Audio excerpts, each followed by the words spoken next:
Snow was still in my hair when Sarah slammed the door in my face, her voice sharp as the wind. "You don't belong here anymore." I stood there barefoot on the porch, my dad just a shadow behind her, eyes on the fire, not me. That hurt more than the cold biting my skin, but worse was hearing his voice a week later, low and certain, agreeing with her over coffee. "The inheritance is ours, 100% legal." The same man who once flipped midnight pancakes for me now sat beside the woman who threw me out, plotting over what my mom had left me. They thought I'd disappear. They thought winter would swallow me whole. Funny thing about the cold, sometimes it sharpens you enough to cut back. The sleet on my cheeks felt just like the night years earlier when, and if you've ever had someone you love stand by while you were torn down, leave a comment "I understand" before we step back into that moment. The lamp on my desk hummed faintly, its yellow glow pooling over scattered homework I couldn't bring myself to finish. Outside, the wind rattled the bare branches against my window, but it was the sound inside the house, the muffled creaks in the hallway, that made my stomach tighten. I sat cross-legged on my bed, holding the photograph like it might vanish if I loosened my grip. Mom's smile in that picture was so bright it almost hurt to look at. The frame was chipped along one corner from when I'd knocked it over years ago, but I never fixed it. My thumb traced the crack like it could still connect me to her, to the warmth she carried everywhere she went. "You'll always be protected," she'd told me the night before her last surgery, her hand brushing my hair back, eyes steady even though I could tell she was scared.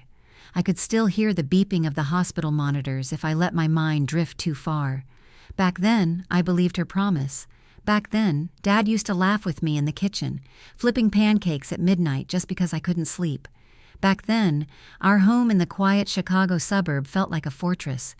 Now, the air inside these walls felt heavier, like the whole house was holding its breath. From downstairs came the clink of glass and a low murmur. I shouldn't have moved, I knew that, but something about Sarah's voice always pulled me closer, like pressing on a bruise. My bare feet were silent against the hallway carpet as I leaned over the banister.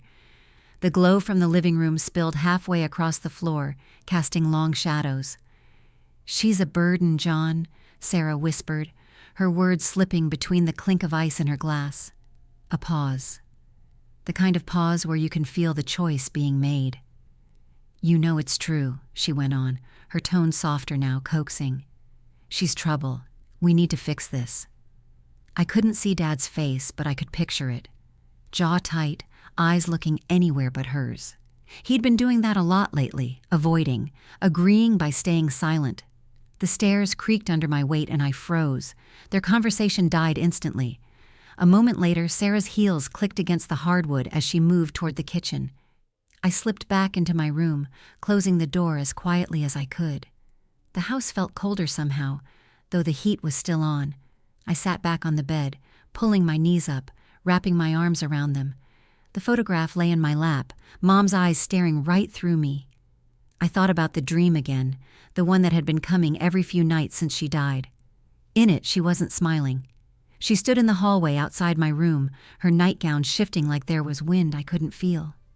Her voice, low and urgent, cut through the silence. "Be careful, Emma." That was it. No explanation, no comfort, just those words.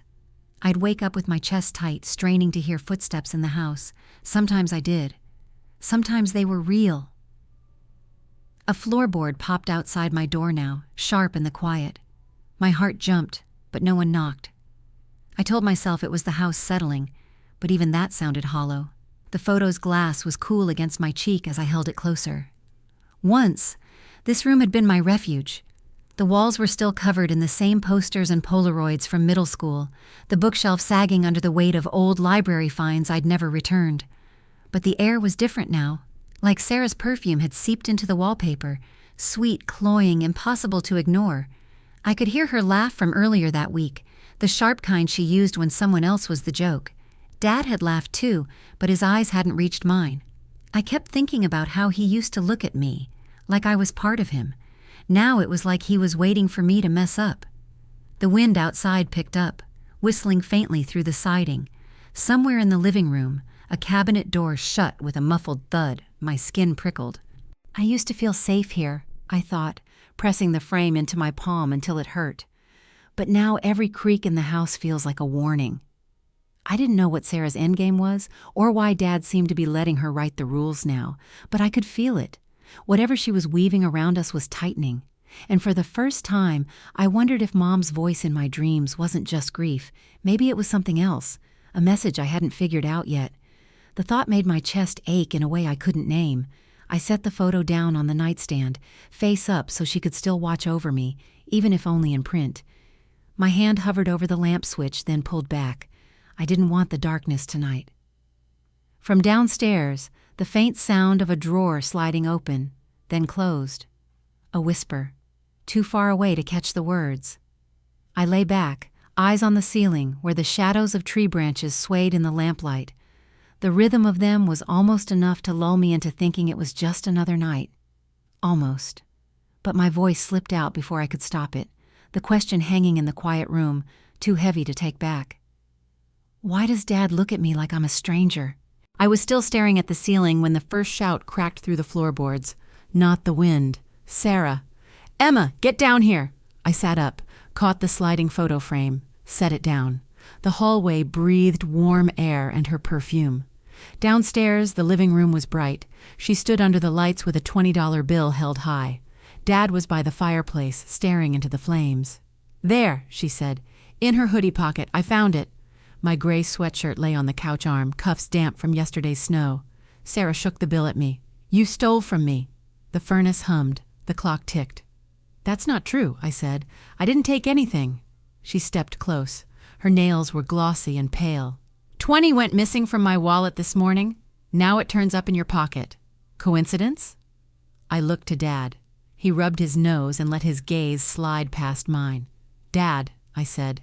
"You know I wouldn't." "Don't drag him into this," Sarah snapped. Then to him, softer.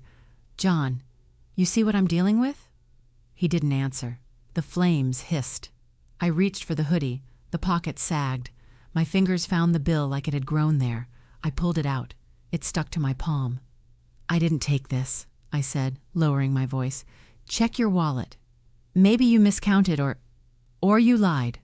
She leaned in, perfume heavy. "You don't belong here anymore." Air left my lungs. "What?" She pointed at the door. "Get out." Dad made a small sound, then swallowed it. He kept staring at the fire. "I didn't steal," I said. "Dad, please." He looked at me at last. His face was closed. He gave one small nod. Something in me folded. Sarah's smile barely moved. "You heard him." She plucked my old canvas backpack from the hooks. The zipper hung crooked. She tossed it. It thudded at my feet. "Pack what you need. You're leaving tonight."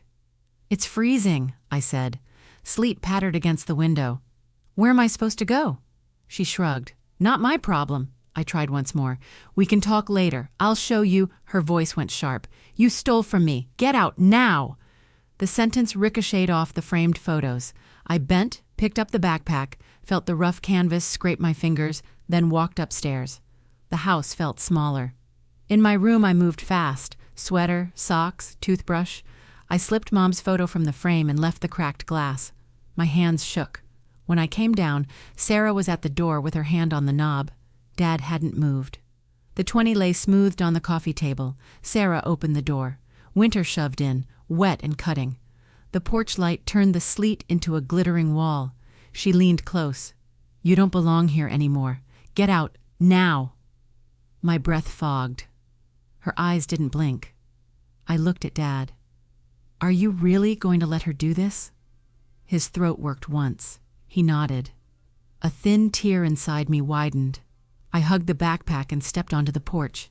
Cold climbed my legs. My socks drank up the slush. Behind me, the door clicked. The deadbolt slid home.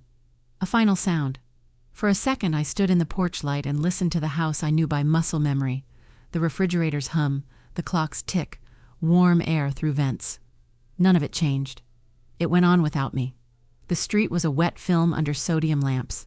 Neon from the liquor store smeared pink and blue across the pavement. A siren mumbled and gave up. I pulled my hood up. The strap bit my shoulder. I stepped off the porch. Water leaked into my sneakers and wrapped my toes. A car hissed by and slung a sheet of spray across my jeans. My phone vibrated once in my pocket. I didn't look. The wind had room to run. It pushed at my back, then whipped around and took my breath. I moved toward the neon because it was the only thing awake. Behind me, a laugh rose from a neighboring house and died. For a blink, I heard Mom's laugh instead, from nights when pasta steamed the kitchen windows and Dad flipped pancakes at midnight. The memory lit and burned out. At the curb, I turned. Our front window was a lit rectangle. 2 shadows crossed it. Sarah's hand carving the air, Dad a still post. I could have hammered on the door. I didn't. The cold soaked my jeans and made its own argument. I thought Dad would fight for me, I told myself, but his silence hurt more than the cold. A delivery truck lumbered through the intersection, throwing grit and water. I stepped back from the splash and felt the backpack shift.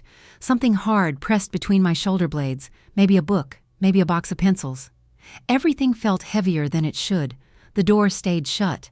The porch light burned steady. I turned away and kept walking. The rain picked up, rattling like frying oil.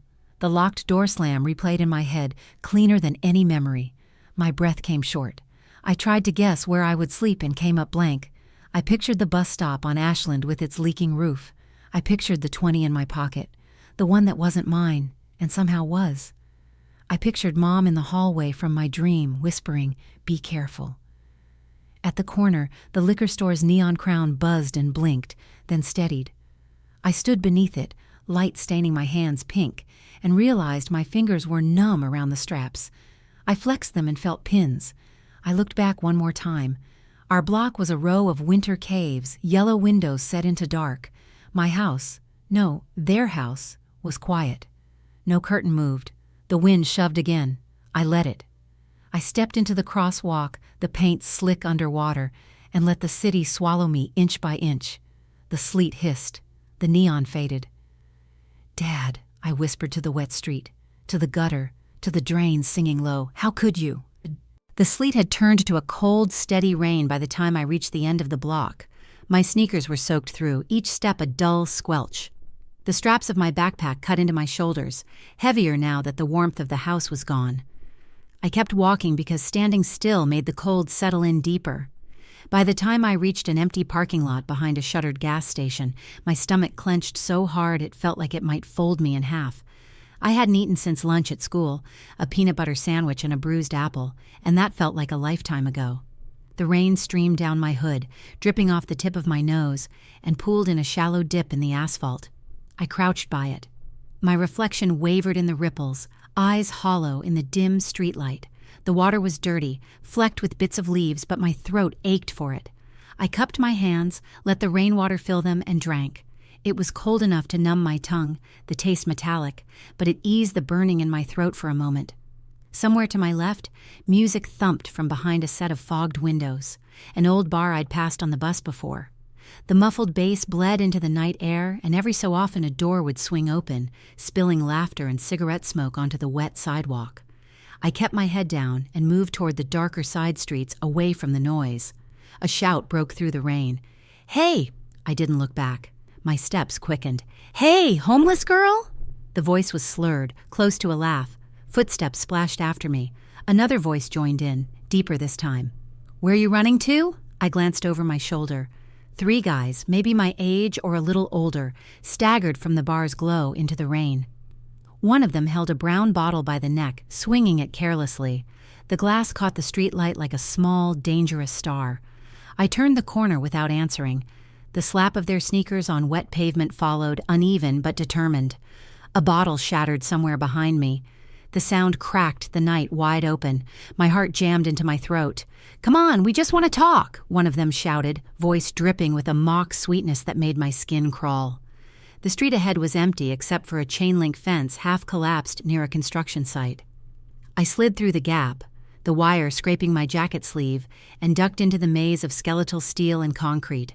The rain pattered harder on the metal beams, a sharp, endless applause. My sneakers skidded on wet plywood as I crossed what would have been a floor someday. My eyes caught on the opening to a large drainage pipe, half hidden by stacks of bricks.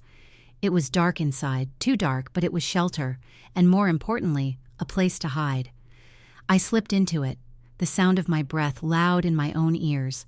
The space smelled of wet cement and rust. Water dripped from somewhere deeper in, the rhythm too slow to match my pounding heartbeat. The footsteps outside grew louder, then paused.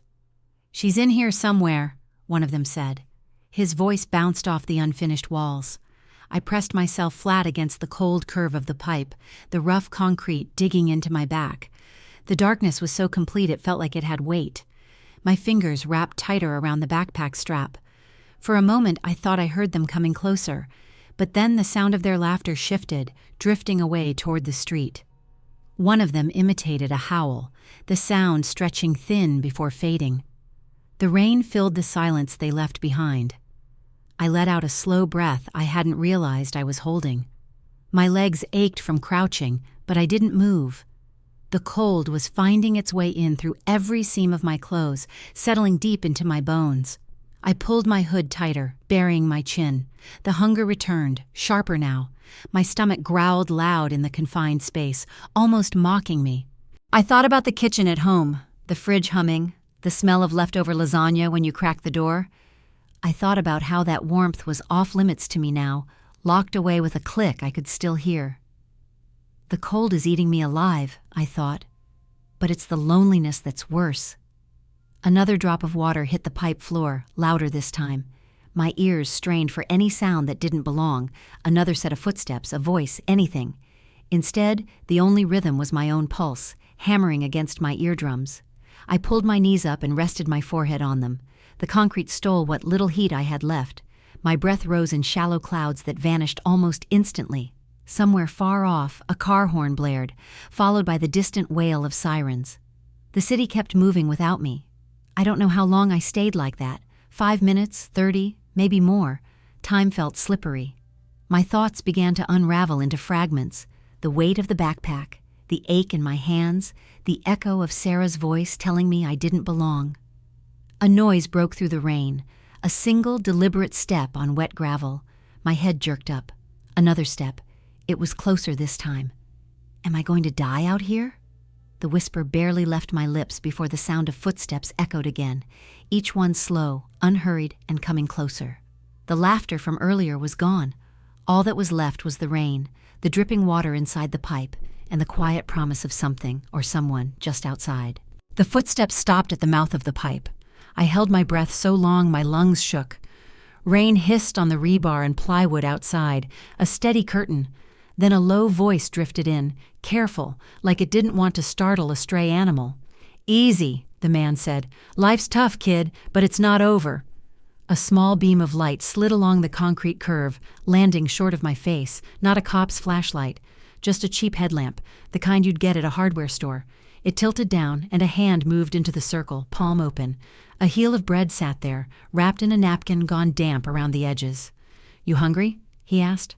My stomach answered for me, a hollow growl that bounced off the pipe. I hesitated, then scooted forward just enough to reach. His hand didn't flinch when my wet fingers brushed his. I took the bread and tucked it under my chin like it might run away. "Thank you," I said, voice thin, more air than sound. "Name's Henry."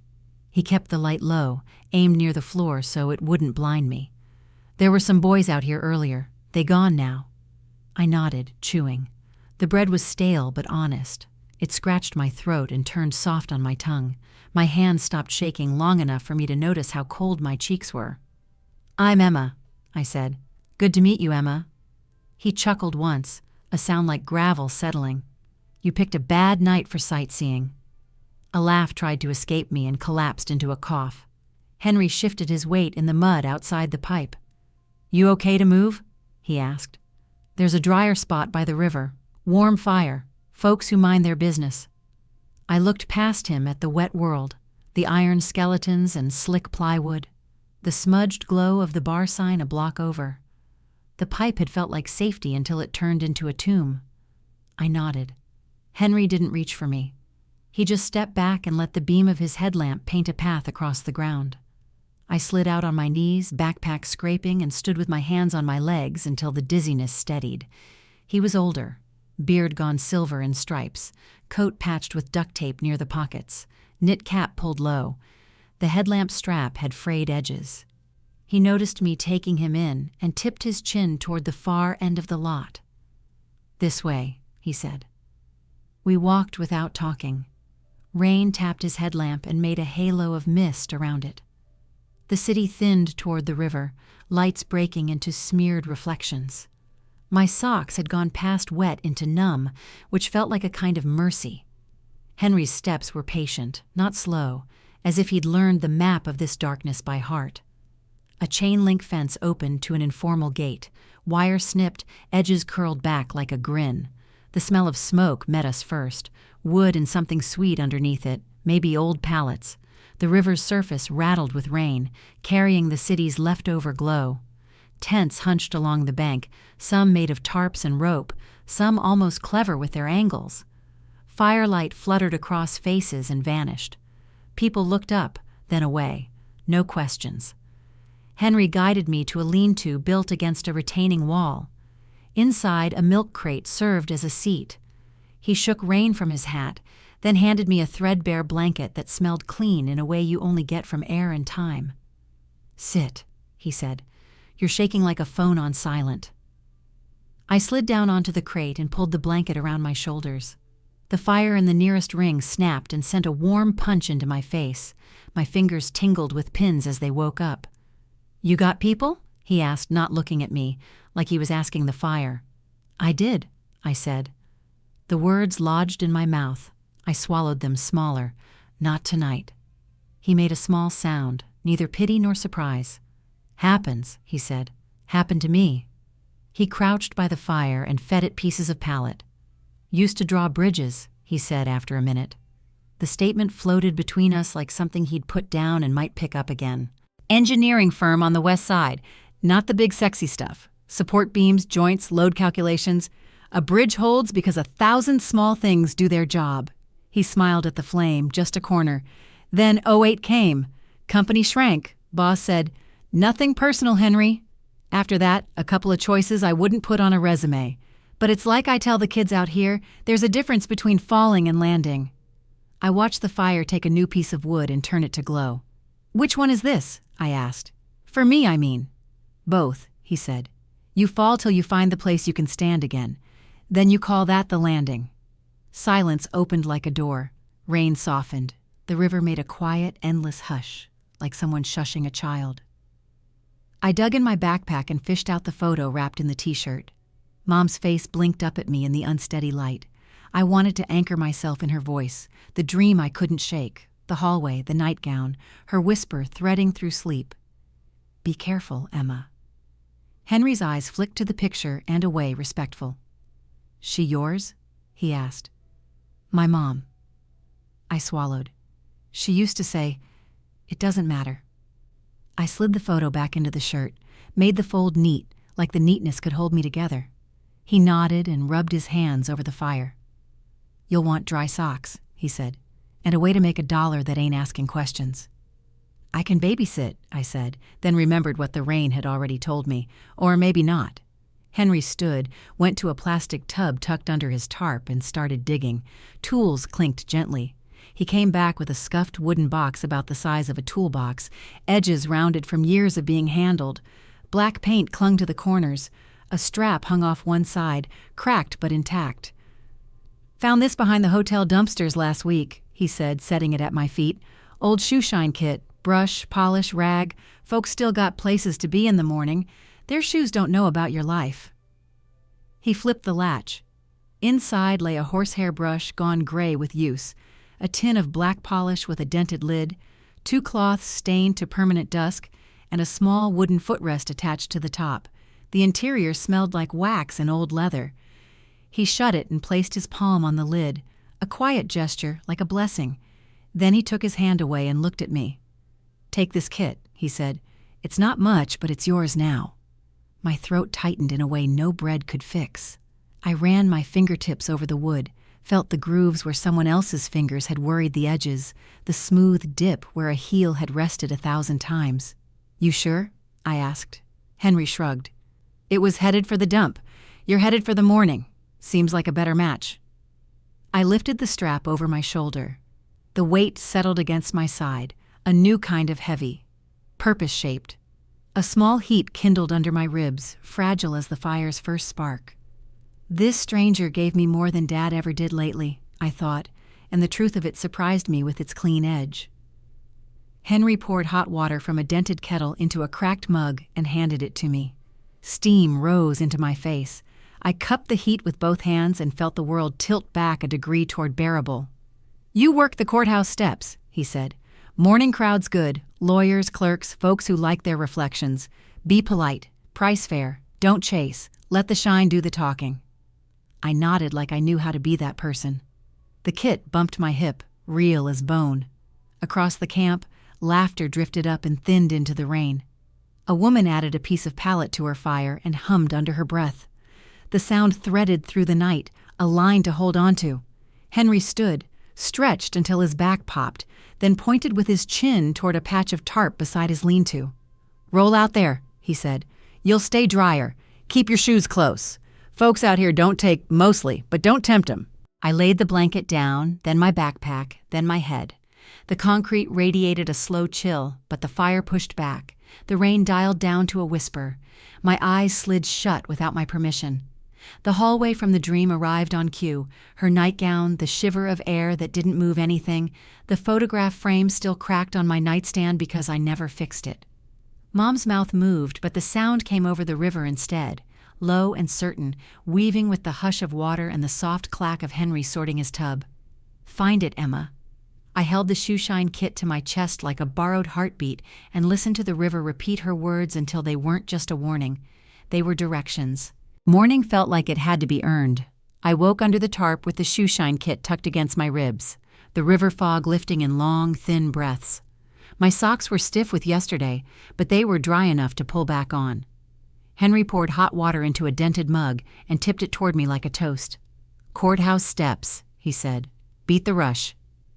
We walked in a silence that wasn't empty.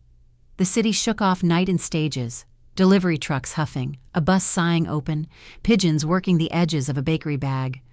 The closer we got downtown, the brighter it all turned, lights stacking in the glass like somebody piled up morning and dared it to fall. Henry stopped at a corner where the wind curled between buildings and tugged at your coat like a kid. He tapped the shoeshine box with his boot. "Here," he said. "Good flow. Feet never stop." I set the kit down and unlatched the lid. The smell of wax and old leather rose up, oddly clean. I practiced the motions just like he'd shown me by the fire, brush in my right hand, cloth wrapped tight like a sling, little circles to wake the polish. My hands already looked older than they were, skin split into tiny pale mouths along the knuckles. The first man hovered, checking his watch more than me. He wore a long coat and a face built for not wasting time. I stayed small and decent. "Sir?" I said, nodding at his shoes. "Quick shine. You'll see your face in it." He almost said no out of habit. Then he glanced down and sighed, the city's version of yes. He put his foot on the stand. The brush made its own weather, a soft storm of bristles. The tin lid clicked. The polish spread like a secret I promised to keep. I wiped, buffed, set my shoulder into the cloth until a glow pushed through. It caught the corner of his grin before his mouth knew it was there. "How much?" he asked. "Pay what feels fair," I said. My voice sounded steady, like it belonged to someone who meant it. He left a $5. My fingers trembled around the bill like it might change its mind. I tucked it down, smoothing the wrinkled edge flat. Henry, leaning against a lamppost nearby, lifted 2 fingers as if he'd known all along. People came in pieces after that. Shoes first, then pant hems, then the small stress of their breathing. A woman with rain freckles on her glasses, a courthouse clerk whose keycard rang against his belt, a guy in a sweatshirt who said he had an interview and didn't want to look like bad news. I made circles, mirrors, little sunrises on toes. The wind bit my ears and I let it. "Keep the brush steady, kid. You're getting good," Henry said when the crowd thinned, his breath making ghosts between us. I flexed my raw hands and looked for the river and the shine on a pair of Oxfords. "Every shine is a step forward," I told myself, but I can't shake the feeling I'm not alone. A siren wound up and cut away. Someone on the corner yelled into a phone and laughed like they'd won at something. Across the street, a food truck steamed the air with onions and coffee. I dug a coin out of my pocket for a plain bagel and ate it in half moons, cheeks burning with cold and effort. Grease marked my cloth in a crooked thumbprint. I didn't care. The afternoon settled in around us and made everything a little lazier. Henry dozed against the lamp with his arms folded. I worked a scuffed boot so long the leather sighed. When I looked up, a kid in a varsity jacket was watching, earbuds in, face open. He mouthed, "That's cool." I popped the cloth and shot him a grin I didn't know I had. He did a small fist pump like I'd won a point for us both. In the spaces between customers, my head went home, not on purpose. My brain played old tape, Dad lifting me off the ground when I was 8, and my skate laces knotted, his chin scraping my hair as he hugged me in one of those big wraps that mean, "You're mine." The kitchen on a snow day, pancake batter on the counter, radio crackling the weather report. The memory ran sweet until it hit the wall of last night and then it turned to smoke. I scrubbed a little harder than needed. The man in the chair cleared his throat. I softened my touch. "Looks good," he said, surprised by his own shoes. "Have a good day," I said, the sentence feeling like a promise I had no power to keep. By dusk, my pockets had weight. Not heavy, just honest. Singles, a couple of fives, coins that chimed quietly when I walked. Enough to buy socks and a cheap pair of gloves from a discount bin. I pulled the gloves on and felt the ache in my hands go from sharp to paperwork. We packed up when the wind sharpened and the courthouse stairs emptied to puddles and stained leaf ghosts. Henry lifted the strap off my shoulder and slung the kit with a little ceremony, like knighting a squire. We headed back through the slices of neon and steam toward the river. The camp took shape from the dark the way a photograph appears, slow and inevitable. Fires popped. Voices rolled low. Someone tuned a guitar and gave up. I took my spot under the tarp and counted my small stack twice. Then again, smoothing the bills to make them last longer. 2 of the guys argued about football without heat. A woman in a knit hat told a joke and laughed at herself before anyone else did. The river worked on the city's reflection, pulling it long, then letting it snap back. Henry handed me a can of soup with the label scrubbed off. Tomato, it turned out. We held the tin above the coals with a bent coat hanger and a kind of patience you can only rent from Night. He let me take the first spoonful. It tasted like warmth trying its best. "You did good," he said. "Because of you," I said, and he shrugged like the sky had helped too. The wind changed around 9. It came through camp with a different rhythm, like a stranger walking through your living room uninvited. The hairs lifted on my arms under the jacket. I caught it before my mind had words. Steps close to the fence, not hurrying. They stopped, then started again, just far enough not to be obvious. Henry's eyes opened. He didn't lift his head. "You hear that?" he asked the fire. "Yeah," I said to the steam. We both went still. The voices in camp kept doing their easy circles, unaware. The steps faded, then returned from a new angle. Something scraped metal. The fence gave a soft, chiming complaint. I turned so my back faced the river, my face the dark. My hands, warm from the soup, felt wrong out in the open. I tucked them under my knees. Maybe it was nothing. A raccoon, a drunk wandering the wrong path. The city invents noises every minute and takes them back the next. But this one had purpose, little pauses like notes in a sentence. I thought of Sarah's perfect nails tapping her glass, the way she spoke sentences into people like she was writing in pen. I thought of the 20 in my pocket that wasn't mine and the way she looked at me when the door swung open and Winter walked in. I shook my head to knock that image loose. Focus on what you can touch, the kit, the coins, the way the soup warmed the spoon but not the handle. The sound again, closer, then back, like it wanted me to know it was there without giving me a name. "Could be city crew," Henry murmured, checking drainage after the rain. "Could be," I said. The words didn't settle anywhere. When the wind dropped, the night went so quiet the river sounded like it was breathing for us. Across the way, someone coughed into a blanket. A fire snapped and threw a little star. Then, in the pocket of that near silence, the step again, just one, and a shape shifted beyond the fence, darker than the dark it stood in. I put the soup down. My fingers found the shoeshine strap. The leather was worn smooth where 1,000 decisions had been made. My voice came out small, but clear. "Who's out there?" The shadows rearranged themselves and offered no answer, only the sound of rain returning somewhere past the bridge, threading through the city and heading our way. "Who's out there?" I said to the dark, and the dark answered with a wet shoe grinding glass. Henry didn't move, but I felt him lean into listening.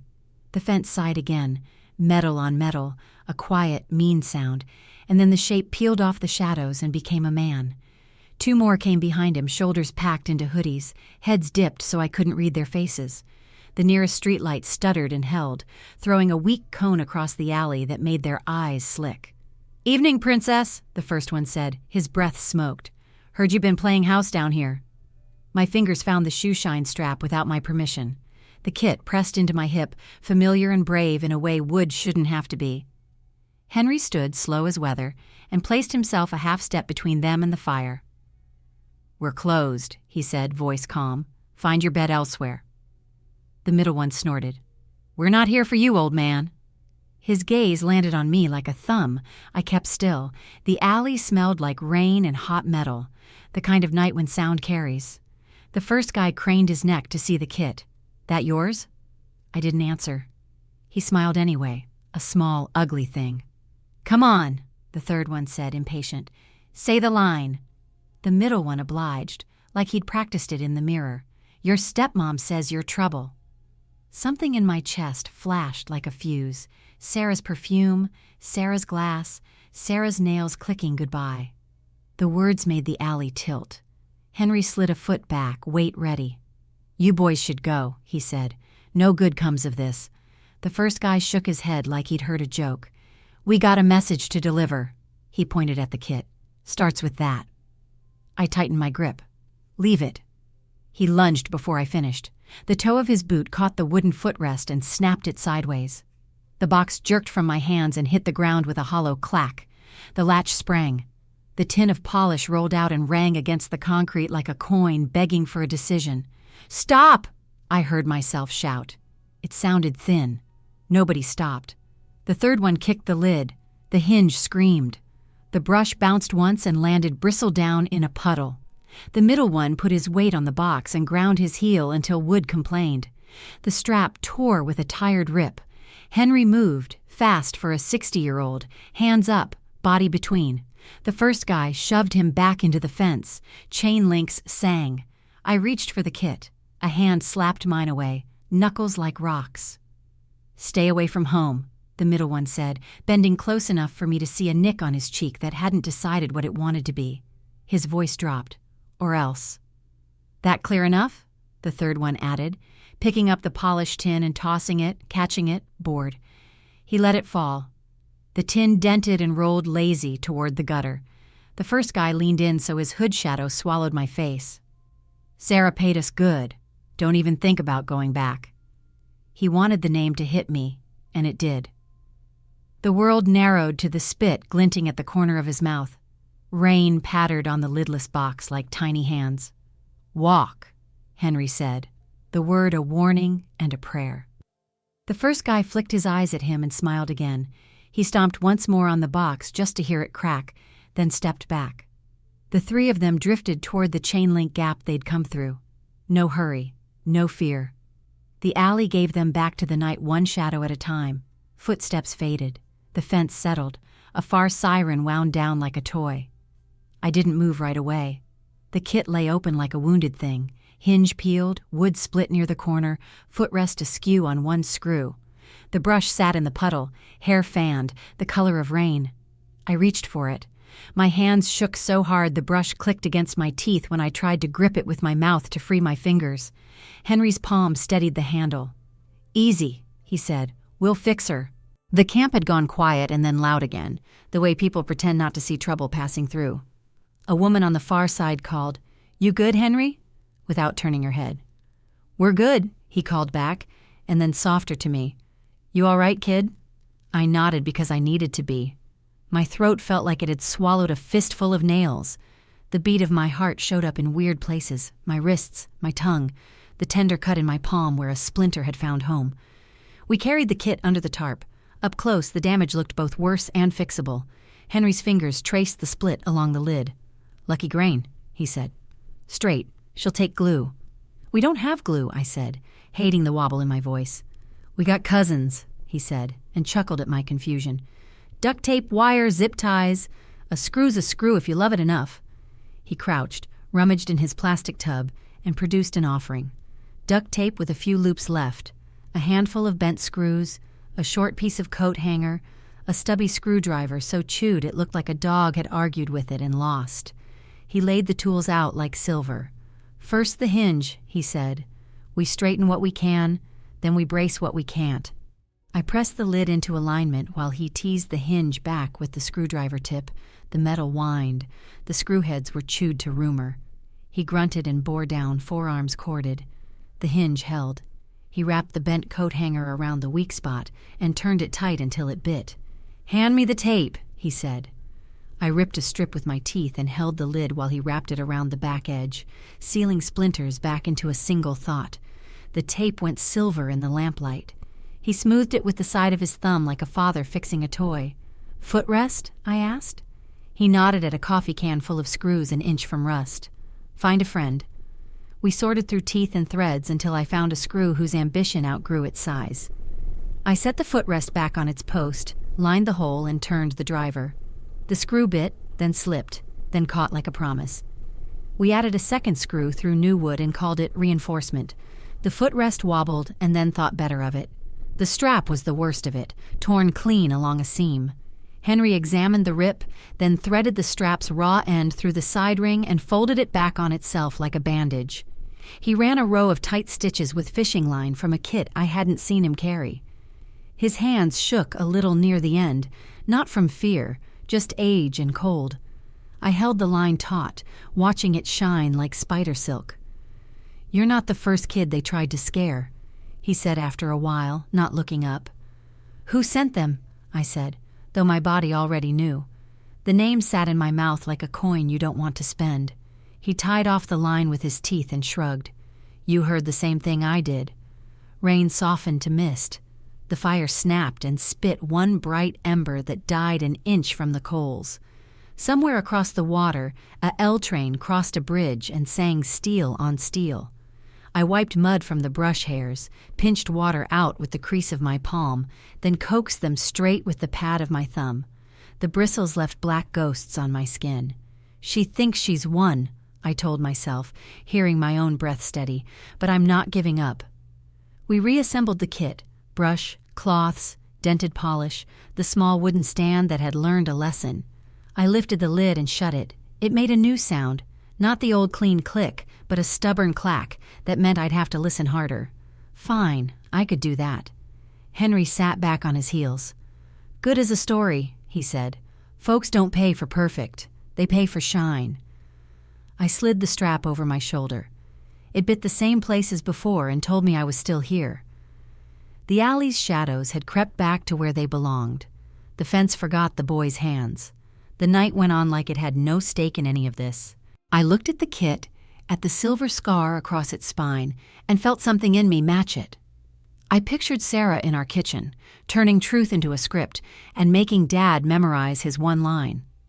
I pictured a different morning where I showed up anyway, not at the door, but in the places she didn't think I knew how to stand. I wiped my palms on my jeans, then put my hand on the lid the way Henry had, firm and kind. "You won't stop me, Sarah," I said to the box, to the river, to the streetlight, to whatever was listening.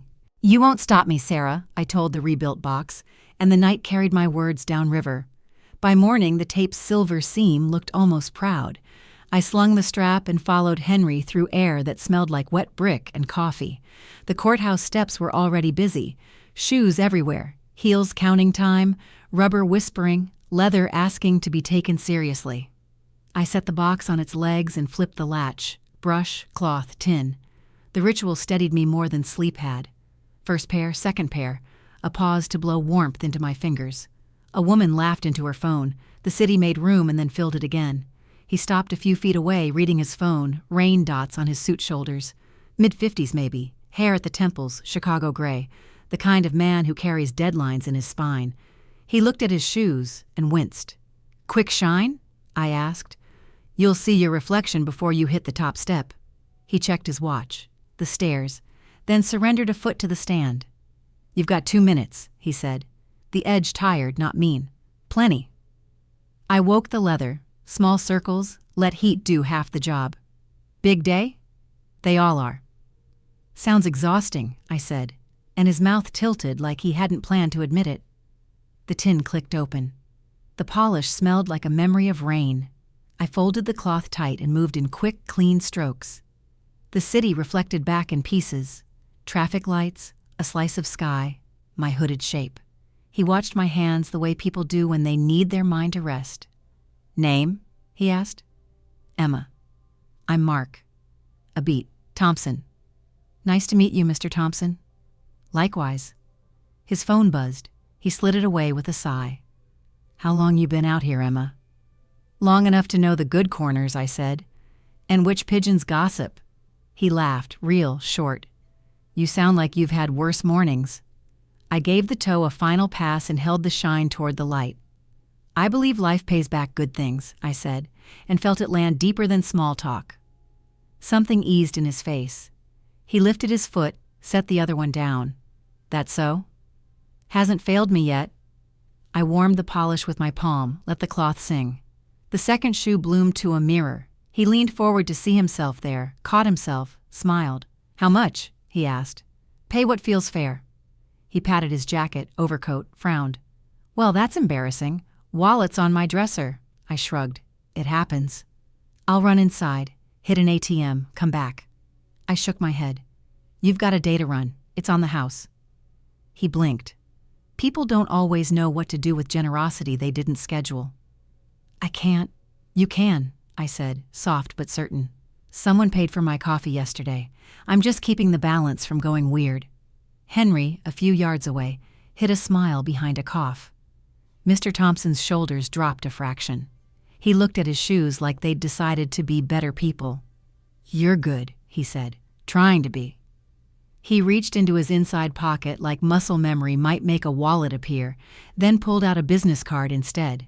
He hesitated, reading it to double-check his name, then handed it to me. Find me if you need help, kid. The stock was thick, edges clean. Thompson and Rourke, attorneys at law. I slid it into the inner pocket of my coat, the one with the stubborn zipper that still worked. I will, I said, though I didn't know yet what kind of help a person like me could ask a person like him for.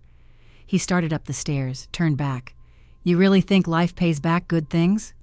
When you give it enough chances, I said. He nodded, more to the idea than to me, and disappeared into the building. Morning kept going, as mornings do. Shoes, voices, a gust of wind that turned my eyes to water. But the card's weight tapped my ribs, a quiet finger saying, "Don't forget." Between customers, I pressed the zipper through my coat, just to know it was still there. By late afternoon, my hands looked like maps, cracks for roads, polish for lakes. I packed the kit with the care you give a friend's borrowed car and walked toward the river under a sky the color of tin. Henry leaned his shoulder against mine as we crossed a light that refused to turn green. Good man? He asked. The best kind, I said, one who noticed. We ate soup, beans this time, and the camp breathed its evening sounds. Someone strummed 3 chords and made them mean 5. I counted my bills and thought about bridges, how Henry said they hold because 1,000 small things do their job. Maybe this card was one. When the fire settled into coals, I stretched out with the kit under my arm and let the river hush me toward sleep. The dream didn't make me wait. I was back in our hallway, air heavy with that soft, impossible wind. The nightlight glowed like it used to, enough to turn corners into suggestions. Mom stood by my door, not smiling, not sad, focused, like when she threaded a needle. She lifted her hand. Paper. Not the photo this time. A document. The edges bled light like it was backlit from inside. I tried to read, but the letters slipped like minnows. She mouthed words I couldn't hear. Her finger tapped a line, then tapped it again. Find it, Emma, she said, and this time her voice wasn't wind. It was a drawer sliding open somewhere beyond the dream. I reached for the paper and woke with my fingers pinching air. The fire was a dim red blur. The river hauled the city along in slow ribbons. My coat had trapped a pocket of warmth at my chest. Inside it, the card waited, square against my heartbeat. One kind word feels heavier than all the cruelty I've faced, I thought, and held my breath to see if the night would argue. It didn't. I rolled onto my side, pulled the kit closer, and pressed 2 fingers to the zipper to feel the rectangle under it, proof I hadn't imagined the afternoon. "Maybe this is my chance," I whispered, and the river took the words and filed them where they could find me again in the morning. By the time we made it back to camp that night, the cold had a way of finding bone. My hands ached in little pulses, the kind you only feel once you stop moving. I dropped onto my blanket and slid the shoeshine kit to the side. It sat there like it knew what it had survived. I unzipped my coat, reached for my backpack. It had been my shadow for days now. Frayed straps, dirt on the corners, a stubborn zipper that liked to catch halfway. Tonight it felt heavier than usual. Maybe it was just me. I dug through the main pocket for my gloves, then the side for the last half of a granola bar I'd been saving. My fingers hit the lining in the back and caught on a ridge, not stitching, something else. I pushed my hand deeper and felt the flap, thin, hidden under the fabric. My pulse climbed without asking. I hooked a finger under the edge and tugged until it peeled back. A narrow opening appeared, like the backpack had been keeping a secret it didn't know how to tell. Inside, folded paper, thick and soft with age. I pulled it out slow. The edges were frayed, the creases deep enough to split if I wasn't careful. The first line, written in neat, formal type, hit like a cold wind. Last will and testament of Walter and Grace Hayes, my grandparents. The lantern's light stuttered in the breeze, sliding shadows across the page. I smoothed the fold open. It was a draft, but the language was clear. Everything, house, savings, stocks, was to go to my mother, and then, in the event of her death, to me. The amount didn't seem real, a lifetime of work, careful hands, and quiet living. Enough to start over. Enough to breathe. My eyes caught on a smaller handwritten slip tucked inside, as if it had been folded there before the will itself. My mother's handwriting, steady and familiar, for Emma, my heart. The words blurred for a second. I pressed my palm over them like I could keep them warm. I could see her at the kitchen table, pen in hand, tea cooling beside her. She'd probably folded this note herself, slid it in like a secret shield. Somewhere between then and now, Sarah had made sure I never saw it, until tonight. The zipper, the flap, it had been there all along. Sarah must have tossed the backpack that night without thinking, her mistake. I leaned back against the wall of the tent, the paper trembling just enough to make the light dance. Mom tried to protect me, I thought, but Sarah stole everything. I read the will again, slower. My name on legal paper, not in accusation but in promise. The date was almost 2 years before Mom died, long before Sarah had her claws in everything. The more I stared, the clearer the gaps became. No mention of Sarah, no amendments. Nothing to explain how we'd gone from this to me sleeping on concrete while she warmed my father's side of the bed. I traced the edge of the page, felt the fibers under my fingertip. If this had been hidden from me, what else had she buried? Henry's voice drifted from near the fire, low and easy, telling someone a story about an old train yard job. The normalness of it felt far away. This wasn't just about money. This was about why I was out here at all. I folded the note carefully and slid it back inside the will. My hands were steadier now. No one here could do anything with this paper, but Mr. Thompson could. His card was still zipped inside my coat, the edges crisp. He'd told me to find him if I needed help. This was help territory. I set the will in my lap and stared at it under the lantern's glow. The paper caught the light in a way that made the creases look like fault lines, waiting for the right pressure to shift everything.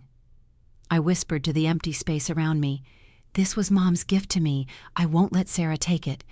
The words sat in the air, solid enough to lean on.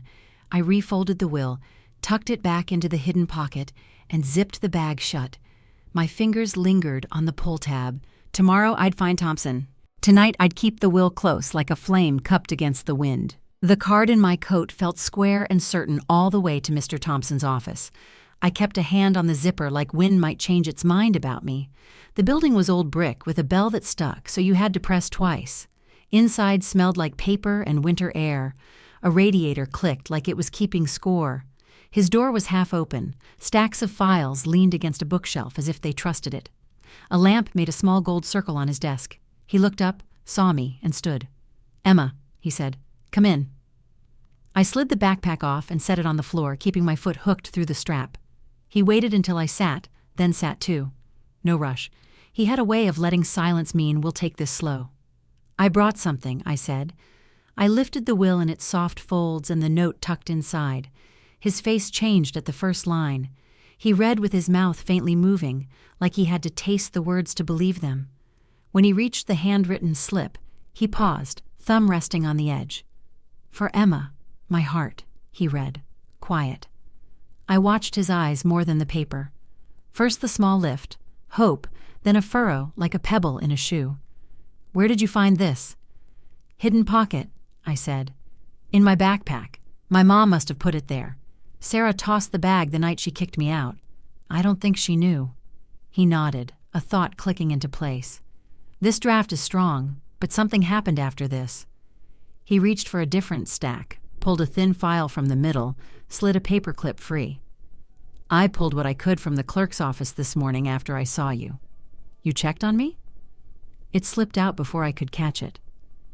"I checked on a kid who shines better than most folks live," he said, a one-shoulder smile. Then he sobered. "Emma, what I found isn't easy." He laid 2 documents side by side. The left one wore a notary seal like armor. The right had a doctor's letterhead I didn't recognize. "The estate," he said, tapping the seal. "Your grandparents' assets. They were redirected last year, transferred to your father and to Sarah." He didn't look away when he said her name, and that helped me keep my chin level. "Redirected how?" "Through a guardianship petition," he said, "and a medical report that declared you unfit to manage your own affairs." My mouth went dry. I stared at the letterhead as if staring could change the ink. "Unfit." He slid the doctor's letter closer. "This says a clinician evaluated you for mental instability, recommends guardianship in the minor's best interest." His finger hovered over the date. "You were never evaluated, were you?" "No." The room moved a little. "I've never even met this doctor." "Then this is likely fraudulent," he said. The word sat heavy but clean between us. "And the guardianship gave your father power to act for you. From there the transfer happens. Paperwork can be made to walk if you pin enough stamps to it." I heard the radiator click, click, click, 3 small hammers. My mind tried to step around what he was saying, then step back into it. A hallway formed. Someone forging my name in a hospital I'd never seen. A judge skimming a report and sliding a file to the right pile. Sarah's hand guiding my father's pen and calling it love. The truth hurts worse than I imagined, I thought, feeling each word attached to a place inside me I hadn't named yet. But it's why I have to fight. Mr. Thompson turned another page. "There's more," he said, and his voice softened the way people speak when they have to walk you through a wreck. He lifted a photocopied photo from the file. My mother stood in it, younger, hair loose and laughing. Beside her, Sarah. No perfect nails or stiff smile, just 2 women with their arms thrown over each other like summer could last forever. Someone had written M+S, best friends, in blue ink along the bottom. My throat closed around a dozen small memories. Mom's phone lighting up with a name she never let me read. A second coffee mug on the counter sometimes, lipstick on the rim not Mom's shade. The way we once passed a woman at the grocery store, and Mom's smile went tight enough to hide a flinch. "She knew your mom," Mr. Thompson said, gentle. "They were close, long before she married your father." He set the picture down like it might crack. "I talked to a clerk who remembers the filing day. Sarah handled most of it. Your father looked lost." The room tilted. I held the edges of the chair and tried to breathe where my body wasn't. Behind Mr. Thompson's head, a file tab read, "Trusts" in block letters. Another read fraud, as if it had been waiting its turn. "She was there," I whispered, "inside our life, before." The word didn't know where to sit. "And then she—" "What? Watched my mom get sick and took notes?" He didn't answer quick. He let that one float, because it wasn't really a question. "Stress is a wicked helper," he said at last. "Can't prove it broke the bone, but it knows how to press." The office blurred at the edges. came back into focus on the silver tape seam across my shoeshine kit peeking from the backpack. I thought of the hinge we'd fixed, the way it made a new sound. I thought of Sarah's voice stopping just short of a whisper, the way she'd said burden, like she tasted the word before serving it. I set my palm on the will so it wouldn't drift. "What do we do?" "We build," he said. "We take the draft will, your mother's note, and the fact you were never evaluated. We find the doctor whose letterhead is on this and see whether he ever saw you. If he didn't, we ask him under oath how his signature got here. We find emails, payments, people leave fingerprints even when they wear gloves." He spoke like laying planks. One here, then there, then the span makes sense. "We can challenge the guardianship that handed them control. If we show fraud, the transfer falls. It won't be fast, but it's possible." I pressed the back of my wrist to my mouth until I could swallow again. The radiator quieted like it approved of the plan. "And your father," I said, not sure if I was asking a question or giving one to the room. "Sometimes people fail loudly," he said. "Sometimes they fail by nodding." He paused. "We will hold the right people accountable." I folded the photo back into the file like I could put Sarah away with it. But the picture stuck under my skin, her arm around my mother's shoulders, both of them smiling at a world that hadn't learned their names as a pair yet. A clock ticked. Somewhere on the block a siren wound up and faded, like the city was talking to itself. Mr. Thompson slid his card across again, though I already owned one. "Today we document. Tonight you keep that draft safe." He met my eyes. "And Emma, when you're ready, we file." I nodded. My hand found the will as if it were warm. I tucked the note inside, as precise as folding a flag. My breath steadied into a rhythm I recognized from the courthouse steps. Work the cloth, trust the shine to happen if you keep moving. When I stood, my knees felt like they belonged to me again. The office had shrunk from a storm to a room with walls and a door. I hooked my foot through the backpack strap and slung it up. The kit thumped my side, a companion that had learned to survive rough handling. "Thank you," I said. He walked me to the door. "You're not alone in this," he said. He didn't say it like a slogan. He said it like a fact. I stepped into the hallway's cool light and paused. On the wall hung a framed black and white photo of a bridge under construction, cables peeled back, workers dwarfed by air, each piece waiting for the next. I thought of Henry's voice by the fire. "A bridge holds because 1,000 small things do their job." On the sidewalk, the wind cut clean. I tucked the papers deep, zipped the coat pocket all the way to the pull, and kept one hand there. The city moved around me, too busy to care. That was okay. I cared enough for both of us. My voice surprised me by coming out strong, like it had been practicing in my chest the whole time. "Sarah didn't just steal my future. She hurt Mom." The words hung white in the cold and didn't blow away. Mr. Thompson cleared a square of desk with the side of his arm, making a small island between towers of paper. The radiator ticked like it wanted in on the conversation. He laid out our pieces one by one, my grandparents' draft will, Mom's note, the guardianship petition with its smug seal, the doctor's letter with a signature that felt like a stranger using my name. "Order matters," he said. "We start with story, then proof, then people." "My story?" I asked. "Yours," he said. "And Henry's. Jurors believe what's human before they believe what's stamped." He clicked a pen and drew a simple ladder on a legal pad. 4 rungs. "Rung 1, he said, tapping the bottom. "Draft will and the note. Rung 2, fraudulent medical report. Rung 3, the transfer to your father and Sarah. Rung 4, motive and method." His eyes flicked to mine. "We climb it slow. We don't skip." I nodded, feeling my throat go tight. The will looked small on the wood, like a calm thing in a loud room. "Every piece of evidence feels like a step toward Mom's justice," I thought, and the sentence steadied my hands. He slid a notepad across to me. "Think of the people who can stand inside your story and say, 'I was there.' Start with who you trust."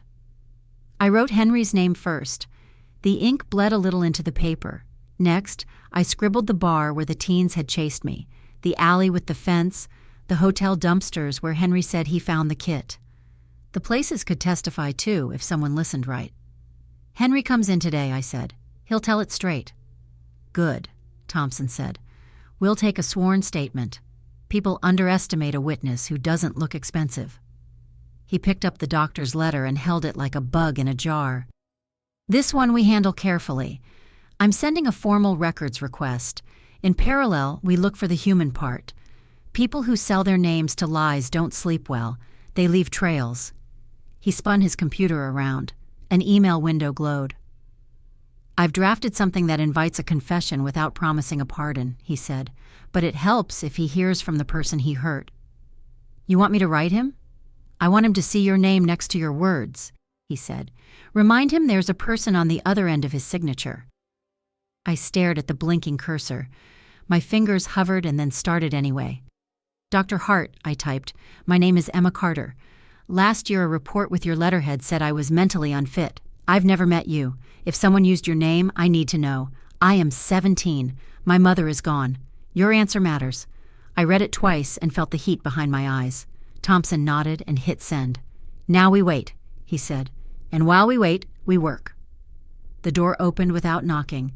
Henry filled it with his patched coat and a respectful kind of attention. He took off his hat like the room deserved manners. "Afternoon," he said. "Mr. Lawson," Thompson said, standing to shake his hand like Henry was a judge. "Thank you for coming." Henry's eyes found me, checked if I was standing or sinking, then returned to Thompson. "Tell me where to sit and what to say." "Tell the truth," Thompson said. "We'll do the rest." He set a recorder between us. Click. The red light glowed. "State your name," he said. "Henry Lawson." Thompson guided him through the weeks like careful footsteps. When he found me in the pipe, what he saw, the kit, the corner by the courthouse, the night the 3 boys came and laid their boots into wood. "You're stronger than they think, kid," Henry said, looking at me instead of the recorder, like the sentence belonged in the official record. I swallowed and nodded. The pen in Thompson's hand paused, then moved again. By the time we finished, the afternoon had gone the blue color that makes everything feel honest. Thompson turned off the recorder and labeled the file like it was a baby. "Thank you," he said. Henry put his hat back on. "You get her back what's hers," he told Thompson. "I'll make sure she gets to court with her shoes shined." The door closed behind him with a soft click that felt like a blessing. An email pinged. Thompson spun the screen. The subject line was plain. About that report. He opened it, and the words were already shaking. "I was paid to lie about her," the doctor wrote. "A woman named Sarah facilitated. There are emails. I can forward them if this stays between us until I speak to counsel." Thompson exhaled through his nose, a sound I recognized as a small victory given permission to breathe. He typed back quickly. "Send what you have. We will protect you as a cooperating witness. We also plan to subpoena records." A minute, then another ping. Attachments stacked like little bricks. He clicked the first. A thread unfurled. Times, dates, a tone too slick to be anything but Sarah. Phrases like "expedite the letter" and "best interest of the minor" glowed with the kind of poison that pretends to be medicine. A transfer receipt? A memo line that read "consultation." We printed everything until the machine coughed. The stack steamed faintly with heat. Thompson paper-clipped the top and tapped it square. "Now it's not just a story," he said. "It's a map." We set a plan. He'd draft motions. I'd keep working the steps, keep my head down, keep the will and the note close. He'd call the clerk, line up what he could without spooking them. I would do the part only I could do, stay standing. Night met me at the door. The wind tasted like snow thinking about being rain. I walked the long way back to the river, feeling eyes on me in the way city air sometimes feels like it's reading your thoughts. I told myself it was nothing. Camp glowed low, fires dimmed to their thoughtful state. I found Henry by our tarp, hands outstretched to a pot like he was warming them on a tiny sun. "How'd it go?" he asked. "We have emails," I said. The words felt unreal and solid at once. He admitted it. Henry nodded once, satisfied. "Good." Day did what it came to do. We ate in easy silence. Beans again, salty and plain and perfect. The river scraped light off the bridges and carried it like broken glass. Later, I walked the edge of camp with the kid on my hip, as if a loop around the perimeter could stitch the night shut. The fence chimed a thin note. I stopped, listened. Heard only the usual: water, wind, a far train. I took out my phone and opened the voice recorder. The red line waited. I slipped it into my coat pocket, screen down, mic up, the way Thompson had shown me in a quick lesson between the printer and the coffee machine. "Just in case," he'd said. "Don't chase, but be ready." I stepped through the cut in the fence into the alley's deeper dark. The brick on one side held the day's heat in a way that fooled the fingertips. The streetlight at the far end flickered and steadied. A shadow peeled off a loading bay and sidled toward me with the wrong kind of confidence. The hood, the gait. I knew the type like a scar knows a mirror. He stopped too close. "Evening," he said, voice low and edged. "You Emma?" I lifted one shoulder. "Who's asking?" He smiled without teeth. "Message carrier."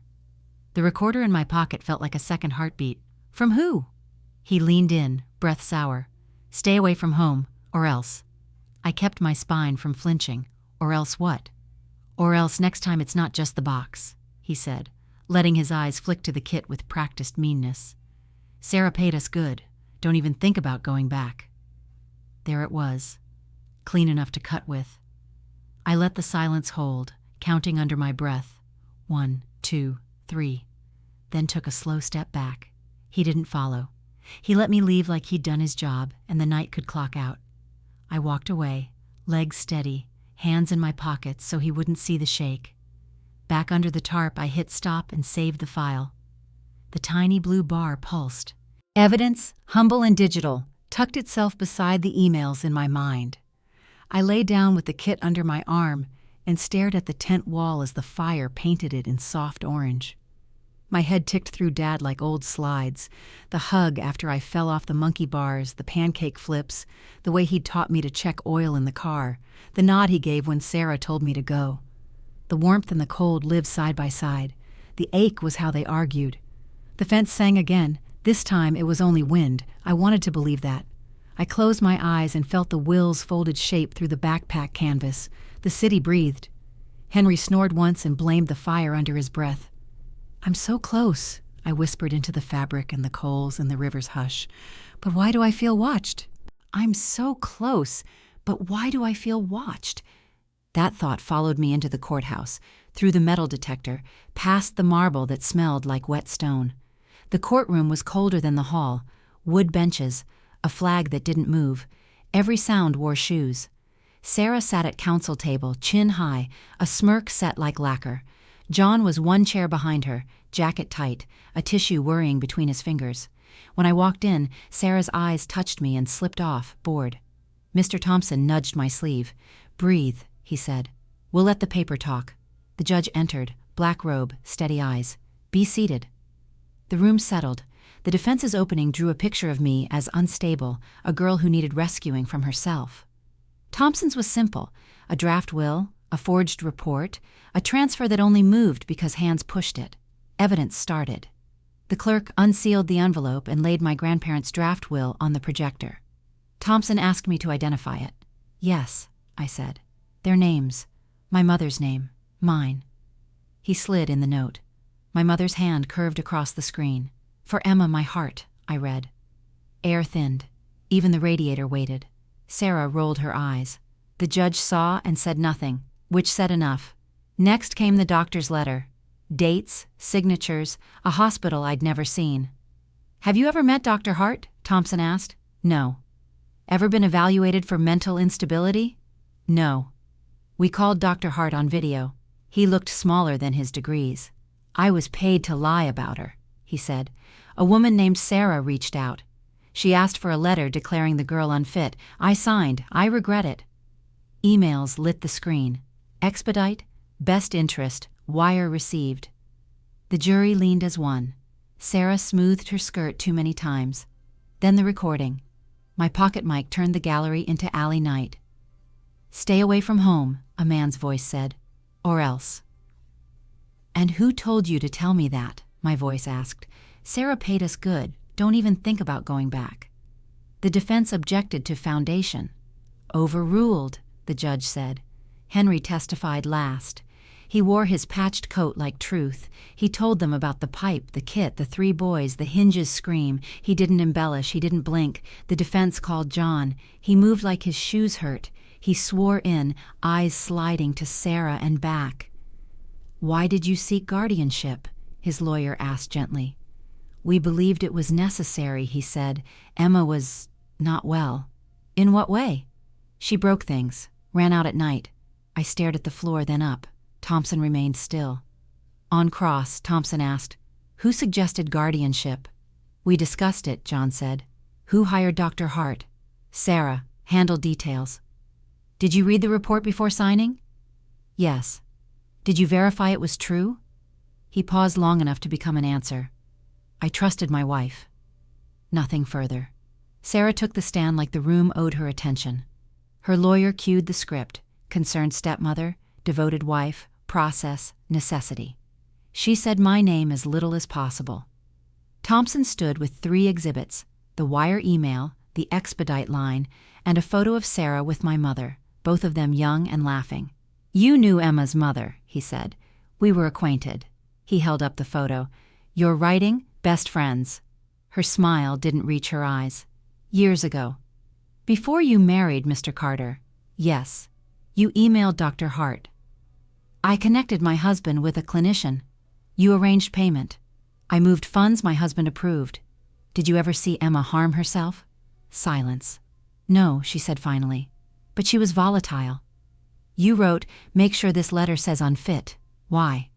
Because she was unfit to handle an estate. Did you want the estate? We wanted stability.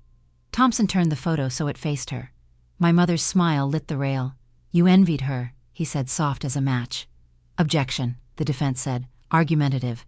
Sustained, the judge said, but she watched Sarah now the way a cat watches a curtain sway. Thompson didn't push. When did admiration turn to a plan? A spark showed behind Sarah's pupils. She glanced at John to cue his nod. He looked at the floor. You don't know what it was like, she said, voice tightening.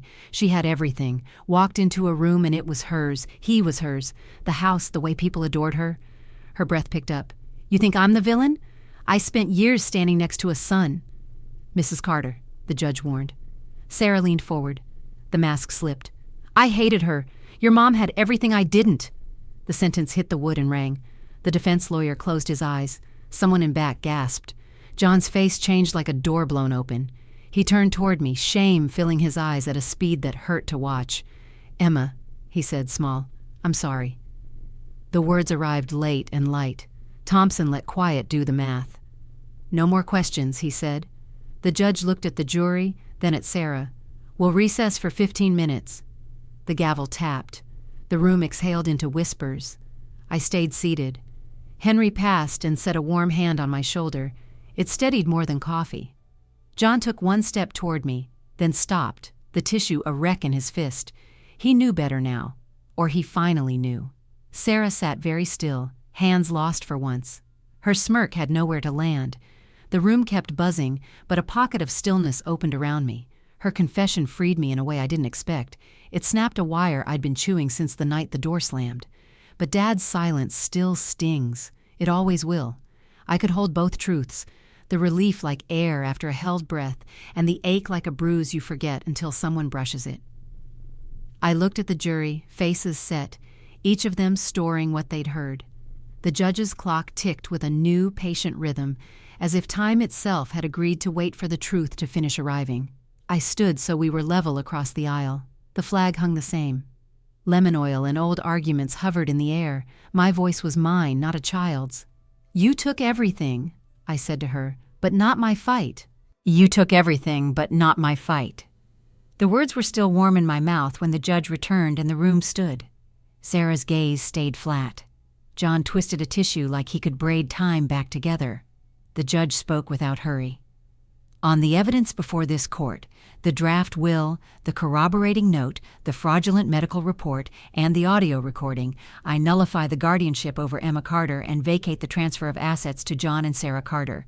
The estate will be restored pursuant to the original testamentary intent. Gavel, one clean sound. I didn't cheer.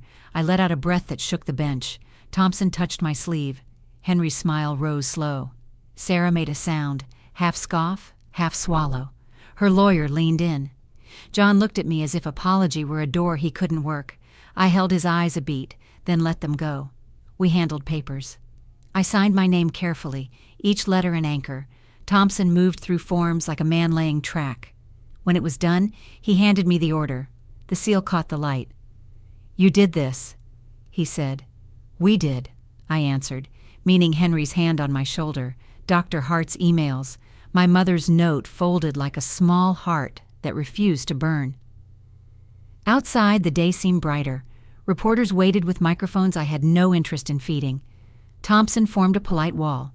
Henry and I slipped through a gap and found a quiet corner by a planter. "What now?" he asked. The question was bigger than the steps under my feet. I looked at my hands, cracks healed into pale lines you could read if you knew how. "Now we go home," I said, "if you'll come with me." Henry searched my face for the trick, found none. "You sure, kid?" "I am," I swallowed. "Mr. Henry, will you stay with me?" He blinked. "Kid, I'd be honored." The keys came 2 days later in a manila envelope. Thompson walked me to the curb and pressed them into my palm. "Call if any door sticks," he said. We took the bus to my street. The porch light was off in the afternoon. The house looked smaller, as if lies had been furniture that left when truth moved in. I unlocked the door. The knob turned like it remembered me. Inside smelled like dust and lemon cleaner. The air held the shape of old arguments, but also pancakes and my mother's laugh. We stood in the entry and let the house recognize us. "First rule," Henry said, not stepping on the rug, "shoes off." We both laughed. I set the shoeshine kit on the console table. Its silver seam belonged here more than a spotless box ever could. We moved slow through the rooms. I opened a kitchen window and let soft air peel the past off the cabinets. In the living room, I traced the groove in the coffee table from a science project gone wrong. By the fireplace, I pictured John's profile lit by a fire he didn't deserve. My chest tightened, then eased. The house was mine. The memories were mixed, and I could hold both. Upstairs, my room waited with the stubborn grace of a place that had trusted me to return. On the nightstand, the empty frame sat where I'd left it, the crack still running like a river. I slipped the photo back in and let the broken glass do its honest job. Henry hovered in the doorway. "Tell me where to put my things," he said. "End of the hall," I answered. "The room that catches morning. It's yours."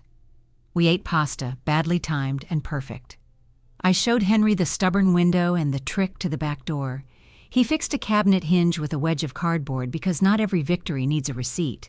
The quiet between us wasn't empty. It was earned. Night brought the old visitor back. Sleep slid me into the hallway with the nightlight and the impossible wind. My mother waited like she'd stepped out and returned with news. The paper glowed in her hand. This time the letters held still. I could read them. Not words. A shape, a line, a signature. Not hers, mine. She looked at me the way you look at a child about to ride without training wheels. "Be careful, Emma," she said, softer now. When I woke, the house held its breath with me, then let it out. Morning found the ceiling with a pale light that makes cheap paint kind. The hurt didn't vanish. It arranged itself into scars that would teach me where to be gentle. Henry knocked once and opened the door an inch. "Coffee," he said, "and a list of things that squeak." I smiled into my pillow. "Add the stairs," I said, "and the porch swing, and my heart." We set a routine that felt like it had been waiting. Mornings at the courthouse steps for a while. Shine is a habit as much as a job. Afternoons learning to read terms, call plumbers, choose paint. I hired Henry like we joked I would, only we drew it up for real. Caretaker, housemate, co-architect of something steady. He signed the form like he was swearing in. Neighbors appeared with cautious casseroles and questions. Some said they'd heard things and were glad to be wrong. Some didn't say anything and brought pie. We accepted what fit and set the rest on the stoop for tomorrow. Sometimes I caught a shadow of John in a picture frame. The laugh at the stove, the hug at the rink, the nod that banished me. His remorse at the trial hadn't built a bridge back. Maybe someday there'd be a call, maybe not. I could live with the maybes now that the floor didn't move. I stood on the porch at sunset, the block rinsed in gold that makes even trash cans look cinematic. The air had the clean chill of endings thinking of beginnings. The front yard was smaller than I remembered and exactly big enough. I have my home back, I thought, but Mom's voice still echoes in my dreams. I turned to the camera in my mind. the place where strangers become a circle around a fire, and spoke plain. "I won," I said, "but some wounds never heal. What would you do if your family hid a dark secret?